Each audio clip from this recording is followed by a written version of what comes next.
We've done it, Ranger fans. The preseason is over. The next game the Rangers play will actually count on Tuesday night against the Penguins. Hey, everybody, this is Rangers Daily. I'm your host, Todd Werwa. I am thrilled to be with you as we're getting ready to kick off the 100th season of New York Rangers hockey. Should be a great one. I'll be here with you through all of it. Please make sure subscribe up top, down below, ring the bell for updates, leave comments. I'll get to them as the season progresses. So please subscribe, ring the bell, and leave comments. Let's start with a little bit of weekend recap. Yes, the preseason is done. It did not end on a high note. Rangers lost to the Boston Bruins in a Saturday matinee, and it looked like, sometimes on the matinee the understudies fill in. Well, that wasn't quite the case, but it sort of looked like that. Not a whole lot of positive. It was 3-0. A lot of the game, defensive lapses, some mistakes. Just didn't look like the Rangers were all there. They were obviously missing JT Miller. They were missing Artemi Panarin. So big guns not there. There were some positives. That there, like I said, there were miscues, but let's look at some of the positives. Trocheck, Lafreniere, and Connor Sheary, that line looked good. They were aggressive. They looked very much the 200-foot players. Trocheck was aggressive. He was hard hitting. He was battling really hard for pucks, doing everything he could to try and turn the momentum as it shifted toward the Bruins. Lafreniere, he had an amazing back check in a preseason game. You don't always see that from Laffy, but nice to see it in a preseason game. And as they say, practice as you would play. So maybe we can expect more of that as we go through the regular season. Also, Rempe got in a fight against Kastelik. You got to get one out of the way in the preseason, right? He'd been penalty-free for the most part early through the preseason. Then he picked one up. I think it was against the Islanders. I can't remember. All I can remember is the announcer saying, Rempe's gone through the preseason without a penalty. And sure enough, like 10 minutes later, he picked one up. But he did get in a fight, so good to have one out of the way. Good to emerge from that healthy. He was sticking up for his players after penalties gone to the box, came out, and they got in a fight.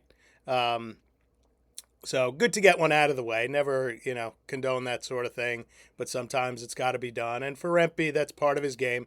So good to be in mid-season form with that.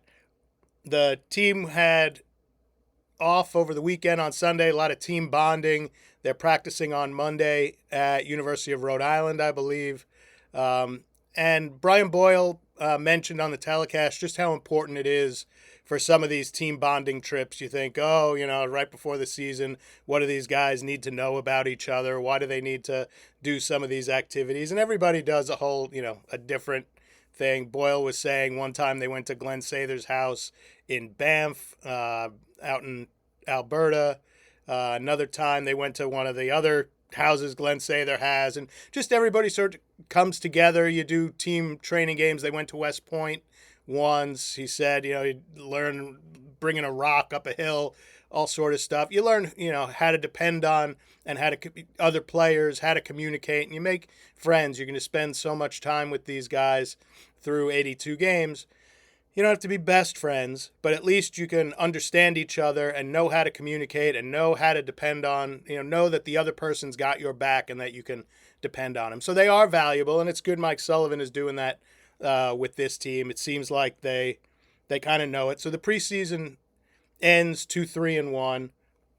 Some good, some bad, some ugly. I don't quite think the defense is good enough yet. I'm worried that a team that has Carson Soucy and Urho Vakanainen as two of their 6 defensemen, I don't think that's good enough.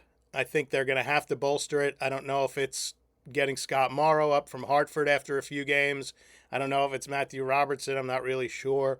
I would say probably no to that. But I just don't think they're deep enough on defense yet. I don't think the pairs have that chemistry yet. We'll see what Soucy and Borgen do together if that becomes the pair. Mike Sullivan does seemingly have the freedom to work some different pairs. Like we think we'll see Gavrikov and Fox, but you may wind up seeing Fox with somebody else or Gavrikov with somebody else, just as a as a way to rotate them and look and build chemistry and find over the first maybe 10 games what works the best, what is the stingiest out of all of out of all the possible pairings. Which gets me to a question about Mike Sullivan's system. So, you all probably don't know, I'm a huge international football fan, huge Chelsea fan. And a reporter asked Chelsea head coach Enzo Maresca recently, might have been just, believe it was just the other day, if he agreed with legendary coach Arrigo Sacchi's view that a team is an orchestra and there's no room for soloists. And he gave a thoughtful answer. He said, yes, a team is very much like an orchestra, but there is room for artists to do their special things and bring out their talents and raise the level of the orchestra. And, he referenced a few. And it made me think about Mike Sullivan's system, which he's trying to get away from the man-to-man that was used over the last couple of seasons with Peter Laviolette and into more of a hybrid, more of a zone system. And it really brings out the nature of 5 guys on the ice having to work together. And you could even say 6, because with the goaltender clearing the puck and for how to get out of the zone, and the goaltender being that, sort of point person in the defense, but also, Shesty loves to play the puck, Quickie loves to play the puck. I would consider him in this mix. What he's trying to instill, what Mike Sullivan is trying to instill, is for all 5 guys to know what each other is doing, where they're going to be, how they can rely on a teammate to know, well, you know what? I don't have to see that person to make the pass. I know that person's there. I know exactly where this person's going to be on the breakout. I know exactly when I move to go mark someone or go defend, that the other defender is coming with me, or the center is dropping down to take my place, or the backside winger, makes the move in to keep gaps from happening and keep people from being unmarked. Like, there's a lot of ways the 5 people on the ice all have to move in concert, and that takes a lot of knowledge. It is very much like an orchestra. It is very much like, let's play the music perfectly, and everybody plays his part. Everybody knows each other's parts, but there is a lot of room for, we'll call them soloists, we'll call them artists, the JT Millers, the Artemi Panarins, the Vincent Trocheks. There's a lot of room for those artists to raise the level of play and do their special thing and use their special skills.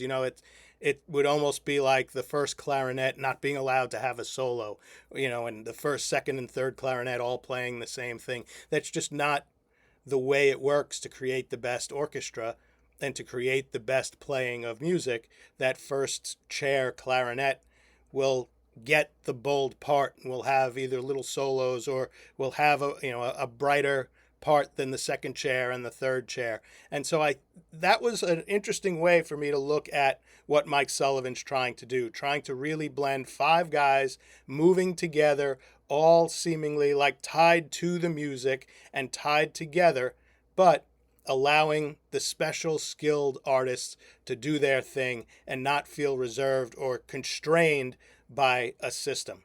So we'll see how it develops. I think there is a lot of time for it to develop, and they're going to need some time over the first 10 games. Really think about who wasn't there for preseason and how many preseason games guys played. There's only so much you can do at the speed of training camp and at the speed of practice. Once you hit games, once you hit real speed, then it all changes, and that's where the chemistry will build. So take a look as they're playing and see just how all 5 guys are moving, and see when one person isn't quite doing what they should, has a slight defensive let up, or when someone decides to break out and do something special and stick handle and dangle in instead of doing dump or punt and chase. Keep an eye on it. It's something to watch for as the Mike Sullivan system with the Rangers develop with the talent that he has. Now, let's look ahead to opening night against the Penguins. That's Tuesday night. We'll know JT Miller and Artemi Panarin. We'll know if they'll be in the lineup. I would think they would be. They both seem like they're tracking that way. Both have had their health issues. Panarin, I think, had a lower body, then picked up an upper body. JT Miller's been lower body the whole time. But I would assume, even though Panarin didn't get any preseason games, that he'll be in the opening lineup. But we'll see. There's still some more moves to be made on Monday and possibly Tuesday. We did only get one game from JT in the preseason. So we'll see what, it's not just will they play, but it's how many minutes. Will he have to switch lines? Maybe instead of playing 18, 20 minutes, will he play 16 or 18 minutes? So there's a whole lot to go into it, but that's what we know so far. Of course, it's Sidney Crosby coming to town. It's Mike Sullivan's old team, where he won multiple cups. It's Evgeny Malkin. It's Chris Letang. There's so many storylines in this opening game, but we've got another day. We've got another day before it comes. We'll do another podcast before opening night. Trust me. Finally, just want to take a look at the early schedule. I think the Rangers can get a little boost. They've got home for Pittsburgh, then they're at Buffalo and at Pittsburgh, and then they have a second on a back-to-back against Washington. I believe that's also a daytime, might be a daytime game, might be a 2 o'clock game. But out of those 4 games, there's no reason why they can't come out 3-1 and get off to a good start. There's no reason they can't come out 4-0. But even out of their first 8 games, it continues at Toronto, at Montreal, home for Minnesota, and home for San Jose. There's no reason why they can't start 3-0. There's no reason why they can't start 4-0, and there's no reason why they shouldn't come out above 500 after those 8 games. There's Minnesota's beatable. At Montreal is winnable. At everything's winnable. You've got San Jose in there. You've got 4 games against 4 games, 3 teams that will be hard-pressed to compete for a playoff spot. I'm not sold on Buffalo. And San Jose has a wild mix of youth and forgettable veterans. You never know what you're going to get from them. And that game's at home. You should be able to beat a West Coast team coming into East Coast. And then after those 8, they start headed out west for a Western Canada trip that includes the Canadian teams and Seattle. So that'll sort of wrap up the first 10 to 12 games. But to be able to jump out at least 3-0 would be fantastic, and then see where it goes from there. Give the team a little confidence coming out of the blocks. I think that's what they need with Mike Sullivan, and after the preseason that they had, like I said, 2-3-1, started well, kind of the fervor subsided as it went along. I think getting off to a good start would really be a boost of confidence for this team, as would health. So anyway, that's Rangers Daily. Again, a reminder, please subscribe. Please ring the bell for updates whenever new podcasts are posted. And also, please leave your comments. Please leave your thoughts about Mike Sullivan's system and sort of thinking about the 5 guys on the ice all working together and all knowing each other's roles to be as interchangeable as the players in an orchestra. Leave your comments on how you think the Rangers will start, what their opening schedule looks like. I appreciate it, and I'll read a bunch as we go through the season. Thanks, everybody. That's Rangers Daily. I'm your host, Todd Werwa.